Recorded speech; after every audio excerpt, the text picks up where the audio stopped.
ముంబై, ఢిల్లీ, బెంగుళూరు, చెన్నై ఎక్కడ కూడా ఇట్లాంటి కన్స్ట్రక్షన్ లేదు. హైదరాబాదు ఇంకోసారి పేర్లకు ఎక్కింది అసలు. నేను మాట్లాడేది హైదరాబాద్లో జరుగుతున్న ఫ్లడ్స్ గురించి.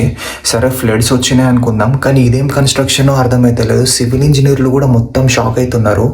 ఎప్పుడైనా ఫ్లైఓవర్ మీద వర్షం పడ్డప్పుడు ఇట్లా జారిపోవాలా లేదంటే ఇట్లా జారిపోవాలా, స్విమ్మింగ్ పూల్లో వాటర్ ఆగినట్టు గిట్లెట్లా ఆగినాయి నాకు అర్థమైతలేదు అసలు. ఇదేం కన్స్ట్రక్షనో, ఇన్ని వాటర్ ఫాల్స్ కింద పడుతున్నాయి, వాటర్ ఏమో పైన ఉంటున్నాయి.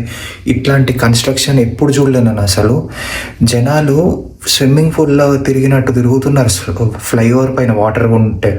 ప్లస్ ఇవాళ రేపు ఏమనిపిస్తుంది అని అంటే, మన స్కూళ్ళల్లో స్విమ్మింగ్ని కూడా మ్యాండేటరీ చేయనేమో అనుకుంటున్నా. ఎందుకంటే హైదరాబాద్లో వాటర్ ఉన్నాయి, అట్లున్నాయి ఇప్పుడు వర్షాల వల్ల. దాని తర్వాత సరే ఇదంతా పక్కకు పెడితే, ఒకప్పుడు నిజాం టైంలో హైదరాబాద్ ఫ్లడ్ ప్రూఫ్ అనేటోళ్ళు, కానీ ఇప్పుడు ఫ్రీక్వెంట్ ఫ్లడ్స్ వస్తున్నాయి. 2020 వర్షాలతోటి 9,000 crores హైదరాబాద్ లాస్ అయింది. ప్లస్ 37,000 ఫ్యామిలీస్ కూడా ప్రాబ్లం అయింది. కానీ ఇప్పుడు ఇంకా దానికంటే దారుణం ఉన్నాయని అనిపిస్తుంది. ఇప్పుడు కూడా గవర్నమెంట్ రియాక్ట్ అవుతలేదు. సరే మనం దీన్ని ఎవరి మీద బ్లేమ్ చేద్దాం? గవర్నమెంట్ మీదనా, రియల్ ఎస్టేట్ మీదనా, క్లైమేట్ చేంజ్ మీదనా, ఇంకా దేని మీదనా? మీరేమనుకుంటున్నారు? ఎవరు రియాక్ట్ కావాలి దీని గురించి కింద కమెంట్స్లో చెప్పండి.